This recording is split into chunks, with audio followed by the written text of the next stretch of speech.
माझ्या महाराष्ट्रातील बांधवांनो, भगिनींनो आणि मातांनो, नमस्कार. जय महाराष्ट्र. बऱ्याच दिवसानंतर आपण भेटतो आहोत. जवळपास 1 महिना होऊन गेला असेल. या एका महिन्यामध्ये जे काय घडलं ते आपल्या समोर घडलेलं आहे. अनेक संकटांचं असं असतं की यायला लागले की एका मागोमाग एक येतात. कोरोनाशी लढतो आहोत, त्याच्यात मध्ये निसर्ग चक्रीवादळ आलं. आपण सर्व किनारपट्टीतली लोक श्वास रोखून बघत होतो की हे वादळ नेमकं कुठे धडकणार. रायगडमध्ये ते धडकलं आणि त्याची नंतर जी काय मी पाहणी केली त्या वादळाची भीषणता भयानक होती. जे त्या वादळाच्या तडाख्यात सापडले नशिबाने वाचले असं मी म्हणेन, पण त्याचबरोबरीने आपल्या शासन यंत्रणेने सुद्धा खूप चांगलं काम केलं. मनुष्यहानी किंवा प्राणहानी, जीवितहानी कमीत कमी कशी होईल यासाठी सतर्कता दाखवली. एक सुद्धा कोळी बांधव किंबहुना एक सुद्धा मच्छीमारी करणारी बोट आपण समुद्रात राहू दिली नाही. त्याने वेळेमध्ये आपल्या घरात आणलं, सुरक्षित जागी हलवलं आणि त्यामुळे प्राणहानी झाली, पण ती कमीत कमी ठेवण्यात आपल्याला काही प्रमाणात यश आलं. आर्थिक नुकसान तर झालेलं आहे. मोठी मोठी झाडं उन्मळून पडलेत, फळबागा उद्ध्वस्त झालेल्या आहेत, घरांची छपरे उडून गेलेले आहेत. नुकसान अतोनात झाले, पण त्या अतोनात नुकसान म्हणजे विजेचे खांब सुद्धा उन्मळून पडलेले आहेत. या नुकसानीमध्ये आपण हेही पाहिलं की सरकार खंबीरपणाने या सर्व किनारपट्टीतल्या कोकणवासियांच्या आणि जिथे जिथे हे वादळ पुढे सरकलं, ज्यांचं नुकसान झालं त्या सगळ्यांच्या पाठी खंबीरपणे उभं आहे. या गेल्या काही दिवसात काय झाले, एक तर आपण असे भेटू शकत नाही आहोत. हा विकास म्हणायचा का, कल्पना नाही, पण प्रत्यक्ष भेटी होत नाहीत आणि असं भेटावं लागतंय. आणि पूर्वी आपण अनेक दिवसानंतर भेटल्यानंतर विचारायचो, काय रे, कसा आहेस. मग जो तो आपापली दुःख असतील, व्यथा असतील, वेदना असतील एक बाजूला ठेवून भेटीत बोलायचं की मजेत आहे. आता सगळ्यांची परिस्थिती तीच आहे. कसे आहात, जसे तुम्ही आहात तसेच आम्ही आहोत. सगळे घरातच आहोत. सगळं काही ठप्प आहे, संपूर्ण जग ठप्प आहे आणि या संकटाचा सामना आपण करत आहोत. आज मी आपल्याशी बोलताना परवा 1 तारीख आहे. ही 1 तारीख आषाढी तर आहेच, पण जे आपल्यासाठी डॉक्टर्स योद्धे बनून लढत आहेत त्यांचा डॉक्टर्सचा राष्ट्रीय डॉक्टर दिन आहे. त्या सगळ्यांना मी त्यांचं कौतुक करतो, त्यांना धन्यवाद देतो. आणि तुम्ही जी लढाई लढतात आमच्यासाठी, त्याच्यात आम्ही सुद्धा तुमच्यासोबत आहोत. तुमच्यासोबत तुम्हाला आम्ही सहकार्य करतो आहोत आणि करू, हे एक वचन त्यांना देतो. डॉक्टर दिनाबरोबर आपल्या राज्याचे माजी मुख्यमंत्री वसंतराव नाईक, त्यांचाही जन्मदिवस. आणि हा दिवस हा सप्ताहच आपण शेतकरी सप्ताह म्हणून साजरा करतो. म्हणजे दोन्ही जे आत्ता आपल्याला जीव वाचवत आहेत त्या डॉक्टरांचा तो दिवस आहे आणि योगायोगाने वसंतरावांच्या जन्मदिवसाच्या निमित्ताने जो शेतकरी दिन साजरा करतो, म्हणजे आपल्याला जगाला जो आपलं धान्य पिकवतो, त्यांचा सुद्धा हा एक दिवस आहे. म्हणून मी या दोन्ही शेतकऱ्यांना आणि माझ्या डॉक्टर्सना विनम्र नमस्कार करतो आणि आपल्याशी आता बोलतो. साहजिकच आहे, 30 तारखेपर्यंत हा लॉकडाऊन आहे. माननीय पंतप्रधानांनी 30 जूनपर्यंत हा लॉकडाऊन जाहीर केलेला आहे. 30 जून नंतर काय होणार, मी यापूर्वीच आपल्याला सांगितलेलं आहे की आता लॉकडाऊन हा शब्द बाजूला ठेवायचा आणि हळूहळू आपण एक एक गोष्टी, सोयी सुविधा, सेवा ह्या उघडत जाणार. म्हणजेच 30 तारखेनंतर लॉकडाऊन उठणार का, तर अत्यंत स्पष्ट शब्दात नाही. मग काय होणार, असंच राहणार का, तर तेही उत्तर नाही आहे. आपण गेले 15-20 दिवस अनुभवतो आहोत.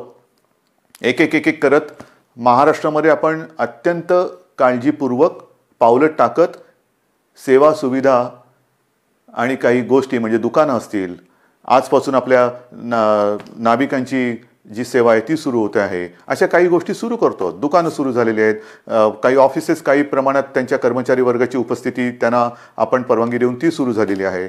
तर एक एक गोष्टी आपण सुरू करत चाललेलो आहोत. हे हळूवार का करतो आहोत आपण, याचं कारण अजूनही संकट नाही टळलेलं. एक गोष्ट नक्की लक्षात ठेवा की आपण जे मिशन बिगिन अगेन किंवा पुनश्च हरिओम म्हणून सुरुवात केलेली आहे, ह्याचा अर्थ धोका टळलेला नाही, पण आपण थोडंसं कात्रीत सापडलेलो आहोत.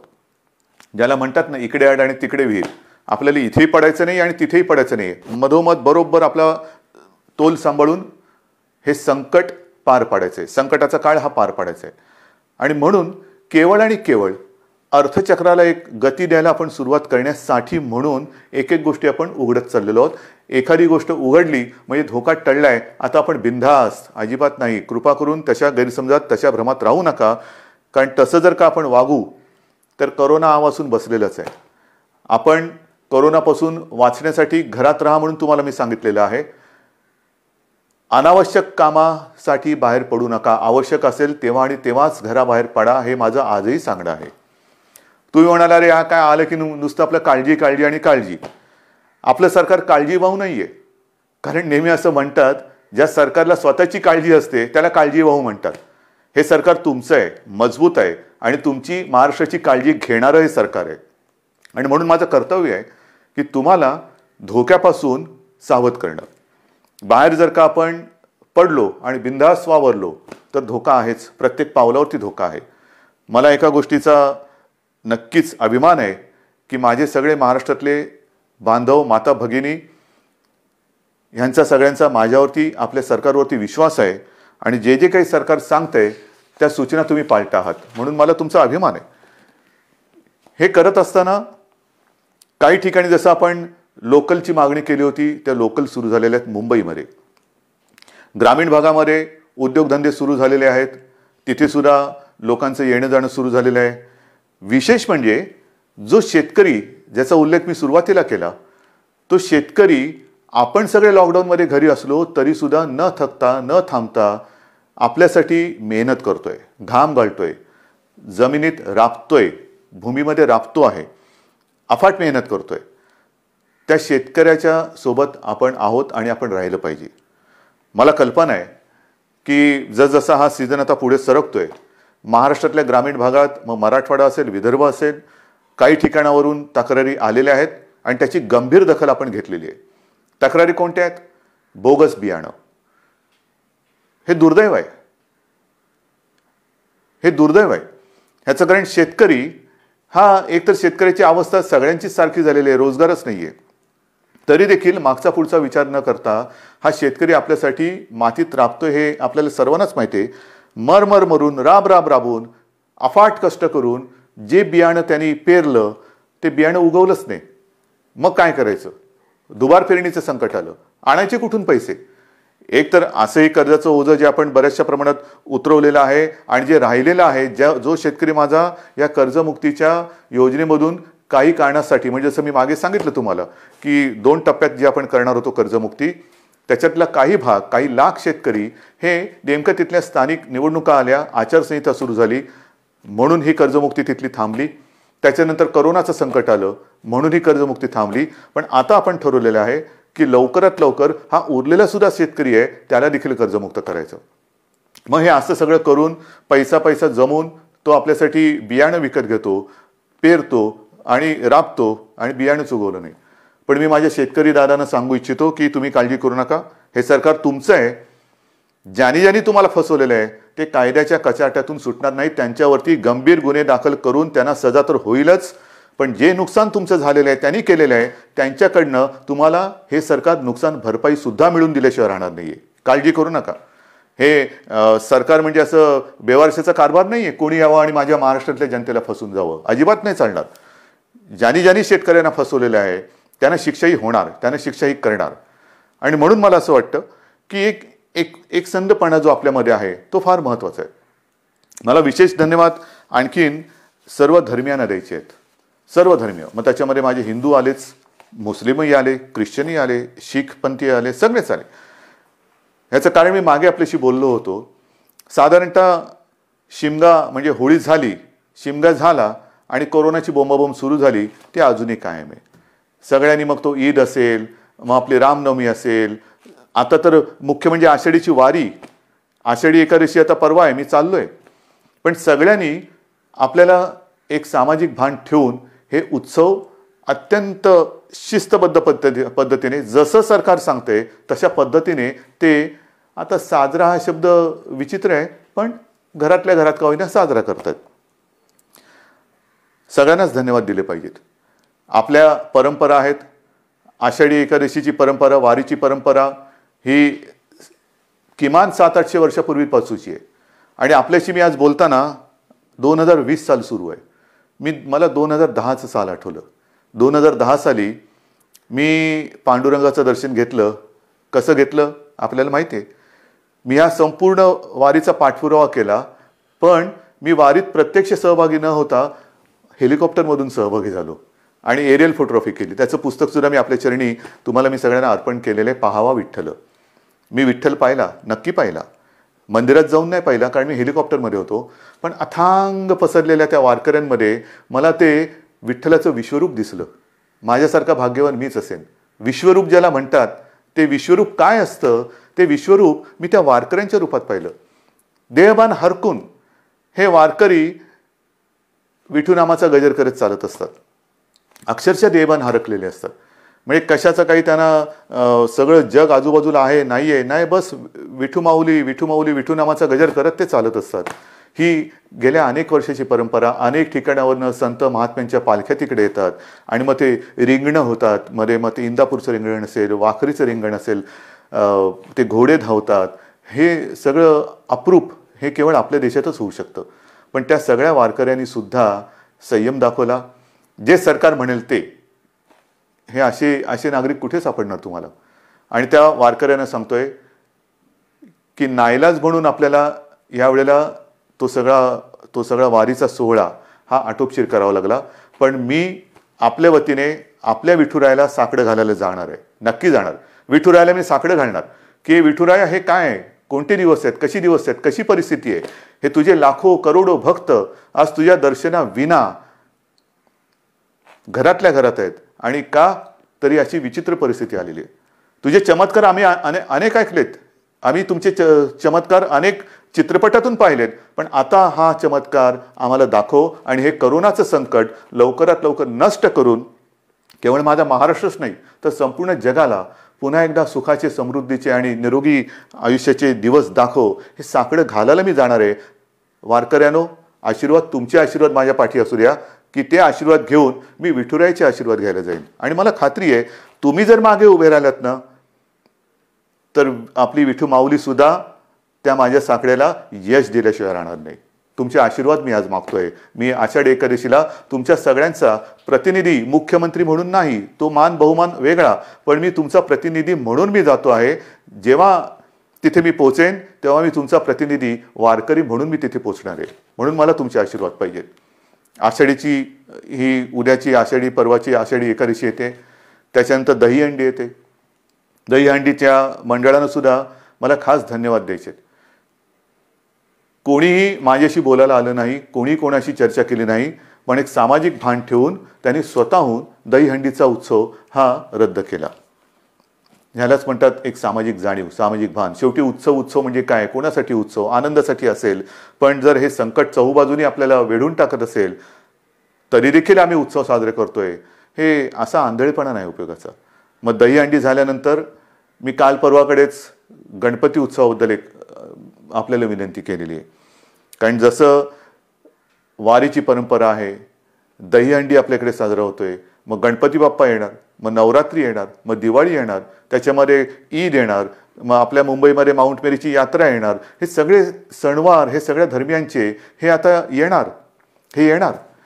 पण त्याच्यामध्ये जर का आपण आपलं सामाजिक भान पाळलं नाही तर ज्या संकटाशी आपण लढतो आहोत त्या संकटाला आपण आपला दरवाजा उघडा करून देतो आहोत. म्हणून मी गणपती उत्सवात सगळ्यांना विनंती केलेली आहे. एक तर सर्व मंडळांची मी बैठक घेतली आणि त्यांना सुद्धा मला खास धन्यवाद द्यायचे की सर्व मंडळांनी एक सुरामध्ये सांगितलं की उद्धवजी, सरकार घेईल तो निर्णय आम्हाला मान्य आहे. तुम्हाला सुद्धा मी मनापासून नमस्कार करतोय. आणि गणरायाला सुद्धा हेच, जे विठुरायाच्या चरणी मी प्रार्थना करतोय, आपण जो निर्णय घेतला आहे की यावेळेला एक सामाजिक भान ठेवून हा उत्सव साजरा करूया. मी सर्वांना विनंती केलेली आहे की जिथे जिथे सार्वजनिक गणेशोत्सव होतात, मुंबई, पुणे, सर्वत्र सर्वत्र राज्यभर होतात. मग काही काही मूर्त्या 15-15, 20-20 फूट असतात, 22 फूट, 23 फूट. नाही, आता ही परिस्थिती तशी नाही आहे. सर्वांनी थोडा संयम ठेवा. आणि मूर्तीची उंची जास्तीत जास्त मी 4 फूट सांगितलेली आहे. का 4 फूट सांगितली? तर मूर्ती हलवताना सुद्धा जास्त लोक एकमेकाच्या जवळ येता कामा नयेत. विसर्जनाची सुद्धा आगमनाची मिरवणूक नाही, विसर्जनाची मिरवणूक नाही. मग गणेशोत्सव साजरा कसा करायचा? अजून थोडा अवधी आहे. आपण चर्चा करून त्याच्यातनं सुद्धा हा नेमका कसा करायचा त्याच्यावरती मार्ग काढू. कारण आपण परंपरा जपणारी माणसं आहोत. ज्या लोकमान्यांनी त्या काळात, स्वातंत्र्यपूर्व काळामध्ये घरातला गणपती त्यांनी बाहेर आणला. कारण स्वराज्य, त्याच्यासाठी लोक एकत्र आली पाहिजेत. म्हणजे त्यांनी सणांची चळवळ केली. आपण चळवळीचा वारसा घेऊन पुढे जायचं आहे. त्या चळवळीमध्ये सगळी लोक एकत्र आली, एकोपा वाढला. आता सुद्धा तो एकोपा कायम आहे. मग हा एकोपा चळवळीसाठी पुढे न्यायचा असेल तर आपण आपला महाराष्ट्र विघ्नहर्त्याचं आगमन होतंय, मग त्याचे आशीर्वाद घेऊन त्याच्या साक्षीने विघ्नमुक्त करू शकतो का, कोरोनामुक्त करू शकतो का, हे आपल्याला बघायला पाहिजे. आणि करू शकतो. जर का आपण ठरवलं तर आपण नक्की करू शकतो. आरोग्यविषयक जर का आपण शिबिरे घ्यायचं ठरवलं, मध्ये मी जसं आपल्याला सांगितलं की रक्ताचा तुटवडा आल्यानंतर रक्तपुरवठा किंवा रक्ताचा साठा कमी होता, तेव्हा मी 2 वेळा आवाहन केलं की रक्तदान करा. मी आवाहन करण्याचा अवकाश चहूबाजूने रक्तदाते पुढे आले आणि ती जी काय आपली टंचाई होती ती दूर झाली. रक्तदान करा म्हटलं तर रक्तदान केलं. कारण आपण गणपतीचे अंधभक्त नाहीत तर जागरूक भक्त आहोत. आणि त्याच्यासाठी मला असं वाटतं की आरोग्यविषयक काय खबरदारी घेता येईल, काय जागरूकता आणता येईल, काय करता येईल, या सगळ्या गोष्टी आपण हळूवार सांगत जाऊ. तूर्त मी आपल्याला मूर्तीची एक कल्पना दिलेली आहे. रक्तदानाबद्दल मी जेव्हा बोललो तेव्हा आणखीन एका विषयाबद्दल मला आपल्याशी बोलायला पाहिजे. आणि तो विषय आहे रक्तदानाशी निगडीत, तो म्हणजे प्लाझ्मा थेरपी. आपल्याला कल्पना आहे की साधारणतः मार्चपासून हे कोरोनाचं संकट आपल्यासमोर आल्यानंतर त्या संकटाची आपण जे हातात शस्त्र मिळेल ते शस्त्र घेऊन लढतो आहोत. मग लॉकडाऊन असेल, लॉकडाऊन, ट्रॅकिंग ट्रेसिंग असेल तेही करतो आहोत, चाचण्या वाढवतो आहोत. चाचण्या वाढवल्यानंतर उपचार पद्धती. आणि मी नक्की सांगेन, अभिमानाने सांगेन की आपला महाराष्ट्र, आपली मुंबई, जे आपले डॉक्टर्स आहेत, जो आपला टास्क फोर्स आहे, उपचाराच्या बाबतीमध्ये जगाच्या बरोबरीने आपण चाललेलो आहोत. कुठेही एक सूतभर सुद्धा जगाच्या पाठी आपण नाही. चहूबाजूला आपली नजर आहे. कोणत्या देशात काय चालले, या देशात काय चालले, कोणते उपचार होत आहेत, कोणते औषधे होत आहेत. म्हणजे गेल्या आठवड्यामध्ये सहज मी बसलो असताना मला मेसेज आले. BBC मध्ये एक बातमी होती, ब्रेक थ्रू डेक्सामेथाझॉन हे नवीन औषध सापडलं. मी टास्क फोर्सच्या डॉक्टरना फोन केला. ते म्हणाले, उद्धवजी हे औषध आपण गेले 2 महिने आवश्यकतेनुसार वापरतोच आहोत. म्हणजे आपण हे औषध वापरतोच आहोत. मग प्लाझ्मा थेरपी सुद्धा आपण साधारणतः मार्च-एप्रिलपासून सुरू केलेली आहे. पण आज मला अभिमानाने एक गोष्ट सांगावीशी वाटते की सुरुवातीला आपल्याकडे 1-2 ठिकाणीच प्लाझ्मा थेरपी आपण वापरत होतो. आजपर्यंत साधारणतः असं धरा की 10 जणांवरती आपण उपचार केले असतील तर जवळपास 9 जण त्याच्यात बरे झालेत, 7 जण तर जवळपास बरे होऊन घरी पण गेलेले आहेत. म्हणजे प्लाझ्मा थेरपी सुद्धा उपयोगी पडते. आणि त्याच्यासाठी उद्याच एका गोष्टीचं आपण लोकार्पण करतो आहोत. जे करतो आहोत ते तळमळीने करतो आहोत, मनापासून करतो आहोत आणि आवश्यकतेपेक्षाही थोडं जास्त करण्याचा आपला प्रयत्न आहे. आणि उद्या आपण एक गोष्ट अशी करतोय की कदाचित, मी कदाचित शब्द वापरतोय, कदाचित देशातलं सगळ्यात मोठं प्लाझ्मा थेरपी देणारं आपलं राज्य ठरेल. प्लाझ्मा थेरपीचा वापर करणारं आपलं राज्य ठरेल. कारण आपण ही केंद्र वाढवतो आहोत. पहिल्यांदी 2 होती, त्याचा विस्तार आपण करतो आहोत. उद्या कदाचित देशातलं सगळ्यात प्लाझ्मा थेरपीचा वापर करणारं पहिलं राज्य ठरेल आपलं. पण हे सुविधा झाल्या. मला जे खास करून ज्यांना कोरोना होऊन जे सुखरूप बरे होऊन घरी गेलेत त्यांना एक विनंती करायची. रक्तदान हे कसं, एक रक्तदान कोणी करू शकतो, पण प्लाझ्मा कोणाचा वापरू शकतो? रक्तगटाप्रमाणे तर तो वापरावा लागतोच. पण ज्यांना कोरोना होऊन जे बरे झालेत आणि ज्यांच्या शरीरात ती अँटीबॉडी तयार झालेली आहे, अशांचं रक्त घेऊन, त्यातनं प्लाझ्मा घेऊन त्या रक्तगटाच्या रुग्णाला जर तो प्लाझ्मा आवश्यकतेनुसार वापरला तर बऱ्याच रुग्णांचा प्राण आपण वाचवू शकता. आणि म्हणून खास करून मला जे रुग्ण बरे होऊन घरी गेलेले आहेत त्यांना विनंती करतो आहे की कृपा करून आपण पुढे या. आमच्या शासकीय विद्यालयांना जी वैद्यकीय विद्यालय आहेत त्यांना संपर्क करा, शासकीय डॉक्टर्स आहेत त्यांना संपर्क करा आणि आपण जसं रक्तदान करतो रक्तदानच करायचं आहे, पण तसं प्लाझ्मा दान करा की जेणेकरून आपण वाचलात, आपल्या माध्यमातून आणखीन काही जण वाचू शकतो. ह्यालाच तर आपण एकत्रितपणा म्हणतो, ह्यालाच तर आपण एकजूट म्हणतो आणि ती आपल्या रक्तामध्ये आहे. आणि ती मी मागेही म्हटलं होतं, लढणं हे आपल्या रक्तात आहे आणि जेव्हा रक्ताचा तुटवडा होता तेव्हा रक्तदान करून हा लढाऊपणा आपण सिद्ध केलाय. आता हा पुन्हा एकदा सिद्ध करण्याची नव्हे, पण त्याच्या आवश्यकतेनुसार वापर करण्याची गरज आहे. बांधवांनो आणि माता भगिनींनो, एक गोष्ट नक्की आहे की जसं मी औषधाच्या बाबतीत तुम्हाला सांगितलं की कोणत्याही औषधाच्या बाबतीत आपण पाठी नाहीये. सुरुवातीपासून जी औषधं आपल्याला वाटतात की वापरली पाहिजेत, म्हणजे आता सगळीकडे रेमडेसिवीर कितीला मिळणार, रेमडेसिवीर मिळणार की नाही, रेमडेसिवीरची किंमत काय होणार, मग फॅविपिरावीर, म्हणजे जशी जशी नावं येतात तसतसं त्याचा बोलबाला होतो. पहिला होता तो एससीक्यू हायड्रॉक्सिक्लोरोक्विन, मग त्याचा एक हे झाला, ते आपण वापरतोय, आवश्यकतेनुसार वापरतोय. रेमडेसिवीर वापरतो आहोत, टॉझिलिझुमॅब वापरतो आहोत, आयव्हरमेक्टिन वापरतो आहोत, डॉक्सी वापरतो आहोत. तुम्ही नाव सांगा, ती सगळी औषधं आपण इकडे वापरतो आहोत. परंतु ही औषधं वापरायला साहजिकच आहे आपल्याला केंद्र सरकारच्या त्या आरोग्य विभागाची परवानगी लागते. आणि मला एक गोष्ट आपल्याला सांगायची, साधारणतः एप्रिल शेवट किंवा मे असेल, मेची सुरुवात किंवा पहिला मध्ये असेल, आपण ह्या औषधाच्या उपलब्धतेसाठी पाठपुरावा सुरू केला, रेमडेसिवीर आणि फॅविपिरावीर, कारण तिथून परवानगी घ्यावी लागते. मग त्याच्यानंतर एका रुग्णांच्या ग्रुपवरती त्याची टेस्ट घ्यावी लागते. ती यशस्वी झाल्यानंतर मग तिथून परवानगी मिळाल्यानंतर मोठ्या प्रमाणात आवश्यकतेनुसार त्याचा वापर करावा लागतो. आता गेल्या आठवड्यामध्ये ह्याची परवानगी आपल्याला मिळालेली आहे, रेमडेसिवीर आणि फॅविपिरावीर. येत्या काही दिवसात याचा पुरेसा साठा हा आपल्याला उपलब्ध होईल. किमतीची पर्वा करू नका. शासकीय आणि निमशासकीय रुग्णालयामध्ये मी तर म्हणतोय की रेमडेसिवीर आणि ही औषधं आपण मोफत उपलब्ध करून देण्याच्या विचारामध्ये आहोत. पण पहिली गोष्ट ही उपलब्ध होत आहेत आता, म्हणजे कोणी काळजी करण्याचं कारण नाहीये. कसं मिळणार आता आहे, अजून एक थोडे दिवस आपल्याला त्याच्या साठ्याबद्दल किंवा उपलब्धतेबद्दल आपण प्रयत्न करून ती उपलब्ध करून देतो आहोत. पण एकदा का हा साठा आपल्याकडे किंवा ज्याला म्हणतो ना पुरवठा व्हायला लागला की त्याचा कुठे मी तुटवडा पडू देणार नाही, ही तुम्हाला मी खात्री देतोय. रुग्णांची संख्या वाढणार. तुम्ही म्हणणार वाढणार म्हणजे काय, नाही तसं नाहीये. ह्याला दोन गोष्टी आहेत. आपण अर्थचक्राला गती देण्यासाठी काही गोष्टी हळूहळू मिशन बिगिन अगेन म्हणून सुरुवात केलेली आहे. ये जा वाढली, भेटणं वाढलं, संपर्क वाढला आणि तो संपर्क वाढल्यानंतर साहजिकच आहे रुग्णांची संख्या ही सुद्धा वाढत चाललेली आहे. पण ही रुग्णांची संख्या वाढत असताना आपण टेस्टची संख्या सुद्धा वाढवतो आहोत आणि ती वाढवलेली आहे. म्हणून आता रुग्ण येण्याची वाट न बघता आपण व्हायरस पोचायच्या आत तिकडे पोहोचण्याचा प्रयत्न करतोय. चेस द व्हायरस ही एक नवीन संकल्पना मुंबईत सुरू केली, ती संपूर्ण राज्यभर आता आपण राबवत आहोत. Chase the virus. आणि त्याच्यासाठी रुग्णांची संख्या जरी वाढत असली तरी आपल्याकडे आरोग्य सुविधाही आपण वाढवत आहोत. औषधांची सुद्धा कुठेही टंचाई होणार नाही, औषधोपचार ते सुद्धा वाढवत आहोत.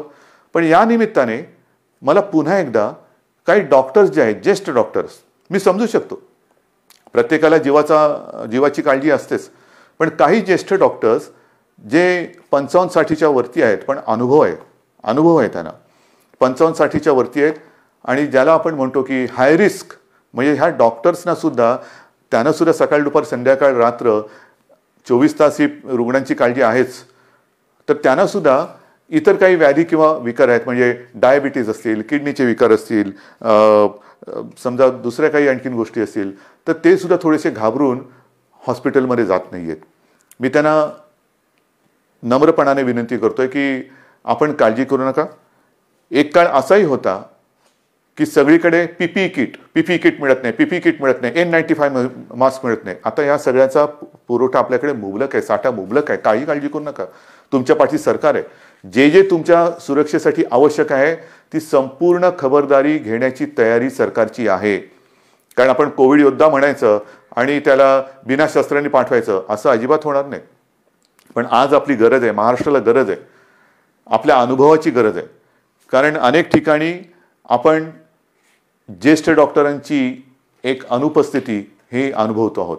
म्हणून मी सगळ्यांना विनंती करतोय की आपण जिथे जिथे असाल, हॉस्पिटलमधले असाल हॉस्पिटलमध्ये जा, खाजगी आपले दवाखाने क्लिनिक असतील कृपया सुरू करा. ज्या ज्या गोष्टीची आपल्याला उपकरणांची आवश्यकता असेल ती सरकारकडनं आपल्याला दिली जाईल. तुम्ही त्याच्यात अजिबात काळजी करू नका. तुम्हाला जे जे पाहिजे ते पुन्हा मिळेल, ते पूर्ण मिळेल. अशा पद्धतीने आपण एका बाजूला आरोग्य सुविधा वाढवत चाललेलो आहोत, एका बाजूला टेस्टची संख्या वाढवत चाललेलो आहोत, टेस्टची केंद्र वाढवत चाललेलो आहोत. आता तर काही अँटीबॉडी आणि अँटीजेन टेस्ट करण्याचे रॅपिड किट येत आहेत, तेही मोठ्या प्रमाणावरती आपण घेतो आहोत की ज्याचा एक प्राथमिक जो आपल्याला गाईड करू शकतो, मार्गदर्शक ठरू शकतो की कोणाला हा कोरोना होऊन गेला आहे का त्याच्याबद्दल एक माहिती मिळते आणि साधारणतः निगेटिव्ह पॉझिटिव्ह ह्याच्याबद्दल एक गाईडलाईन मिळते आणि मग आपण त्या पद्धतीने त्याला वेगळं करून उपचार सुरू करू शकतो. तर ह्याही टेस्ट आपण करतो आहोत. ह्याचं कारण असं की आता पावसाळा सुरू झालेला आहे.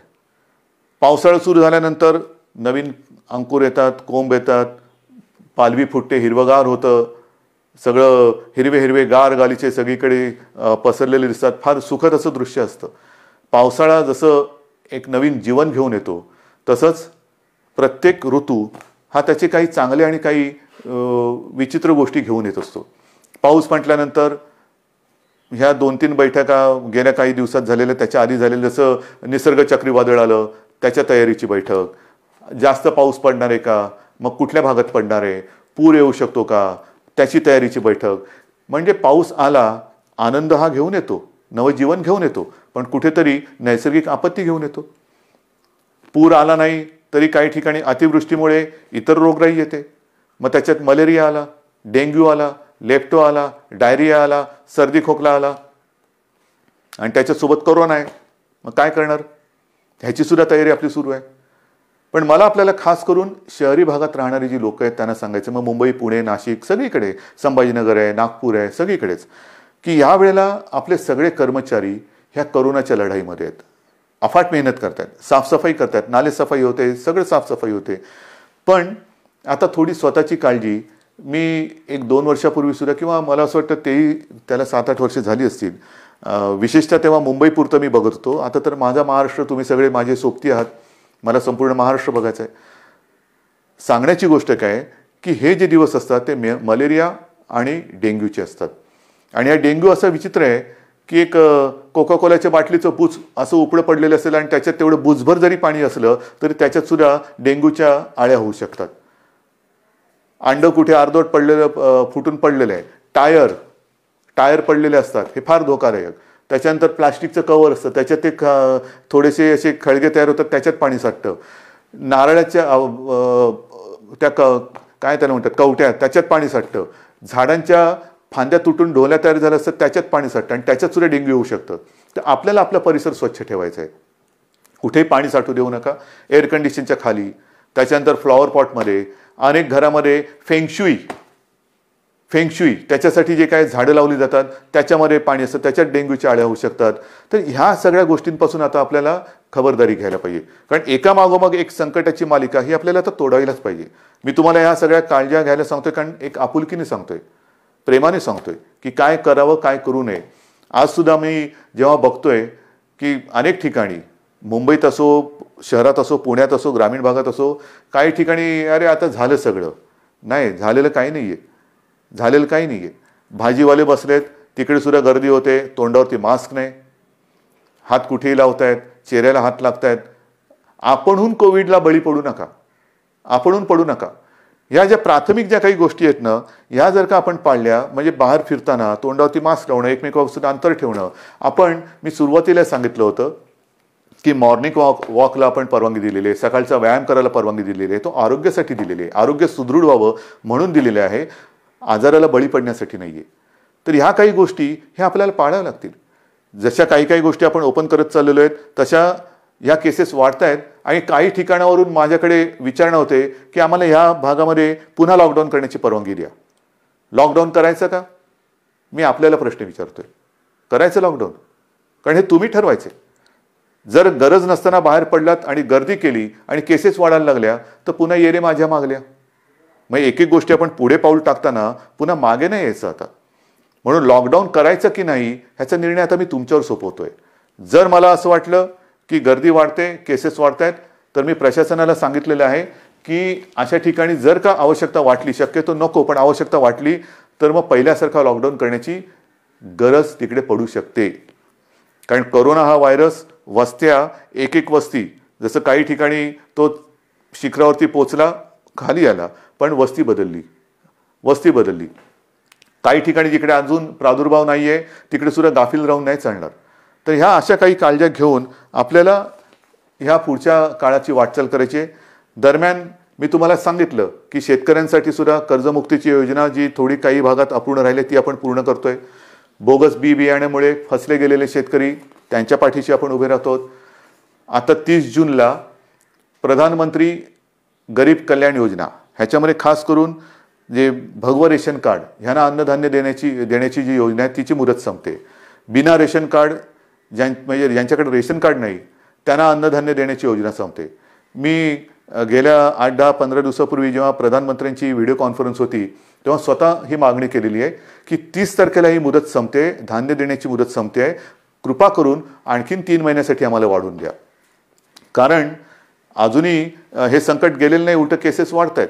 त्याच्यामुळे ही भगवं रेशन कार्ड असेल किंवा ज्यांच्याकडे रेशन कार्ड नाही यांना धान्य देण्याची जी काही योजना आहे प्रधानमंत्री गरीब कल्याण योजना ती आणखीन आम्हाला 3 महिने वाढवून द्या हे मी पंतप्रधानांकडे सांगितलेलं आहे.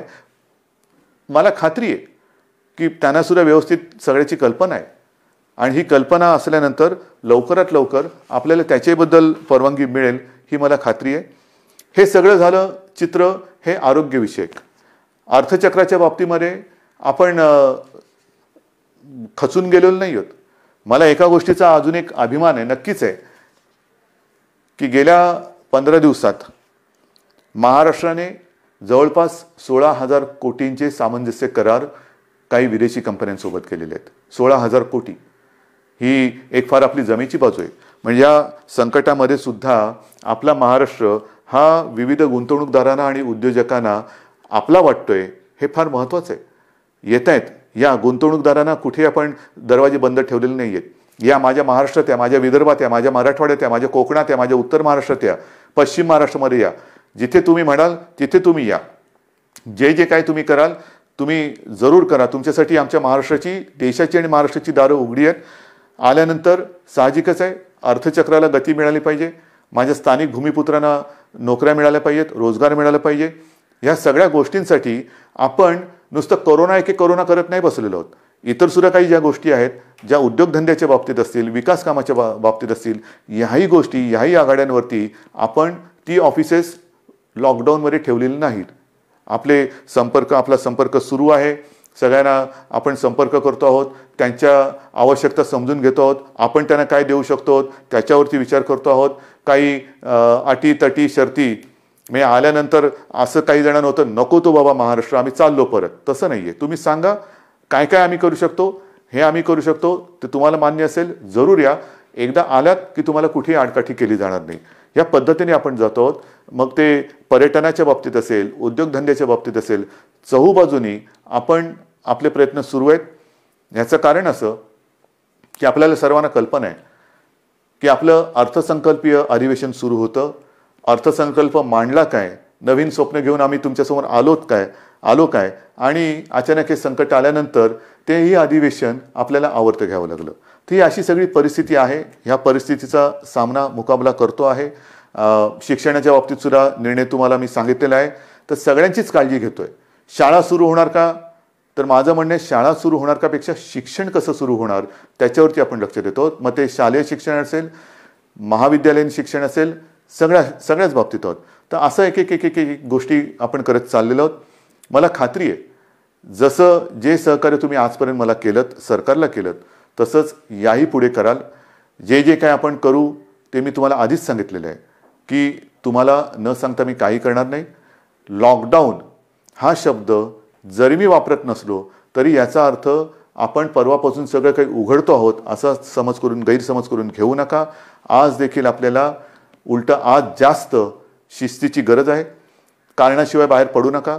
कारण आपण असं म्हणतो की ज्येष्ठ नागरिक म्हणजे घरातले आई वडील कोणी ज्येष्ठ सगळे आपले कुटुंबीय त्यांची काळजी घ्या, मुलांची काळजी घ्या आणि तरुणांनो बाहेर पडा. ह्याचा परिणाम असा होतोय की तरुणसुद्धा आता संक्रमित व्हायला लागलेले आहेत. आणि बऱ्याच ठिकाणी आजही म्हणजे आजसुद्धा एक गोष्ट चांगली आहे की 80% लोकांना लक्षणच दिसत नाही. पण लक्षण दिसले नाहीत ह्याचा अर्थ त्याला प्रादुर्भाव झाला नाही अशातला भाग नाही. मग तो लक्षणं न दिसणारा तरुण घरात इतरांना त्याचा संपर्क झाला तर तो एक प्रादुर्भाव होऊ शकतो. म्हणून ह्या सगळ्या गोष्टी आपल्याला खूप काळजीपूर्वक करायच्या आहेत. बाहेर पडलात तोंडावरती मास्क पाहिजे, हात सतत धुत राहिलं पाहिजे, सॅनिटायझर वापरायला पाहिजे, साबणाने हात धुवायला पाहिजे. ह्या सगळ्या गोष्टी ह्या अजूनही आपल्याला काही काळ पाळाव्याच लागतील. कारण ह्या केवळ आणि केवळ आपल्या म्हणजे तुमच्या भल्यासाठी आणि आपल्या कुटुंबियांसाठी. आणि दुसरी गोष्ट अशी की मगाशी मी जे डॉक्टर्सना विनंती केली ती एवढ्यासाठी की ज्येष्ठ डॉक्टर्सना मी विनंती केली की आपण स्वतः जाणीवपूर्वक जातीने लक्ष द्या. कारण ही साथ विचित्र आहे. कारण तो रुग्ण त्याचे कुटुंबीय तुमच्या ताब्यात देत असतात. ते कुटुंबीय त्याला भेटू शकत नाहीत. पण केवळ आणि केवळ तुमच्या भरोश्यावरती घरातली प्रिय व्यक्ती ही तुमच्या ताब्यात ते सोपवत असतात. तर त्यांच्याकडे आपण आपुलकीने प्रेमाने लक्ष द्या. आपण कुटुंबीय आपल्या कुटुंबातला म्हणून त्यांच्याकडे बघा. एक ही जर का आपली जवळीक साधली गेली ना तर माझं मत आहे की करोना वगैरे असंच निघून जाईल. तर हा जो काही दुरावा थोडा राहिला असेल भीतीपोटी ती भीती तुम्ही सरकारवरती सोपवा. तुम्हाला काय उपकरणं पाहिजे ती सांगा, सरकार तुम्हाला देईन. पण आता ह्या अंतिम टप्प्यात आपल्याला हे युद्ध अर्धवट सोडून चालणार नाही. इथपर्यंत आपण लढत आलेलो आहोत. आता जर का आपण गाफील राहिलो तर मग पुढे आपण जाऊ शकत नाही. अजूनही संकट टळलेलं नाही, धोका टळलेला नाही. पण हा धोका पत्करून जे करता येणं शक्य असेल त्या गोष्टी आपण हळुवारपणाने उघडत चाललेलो आहोत. लॉकडाऊन पुन्हा करण्याची वेळ येऊ नये आणि त्याच्यासाठी आपलं सहकार्य जसं आजपर्यंत सरकारला मिळालं तसंच ते यापुढे सुद्धा मिळेल अशीच अपेक्षा आणि विश्वास व्यक्त करून मी आपली रजा घेतो. जय हिंद, जय महाराष्ट्र.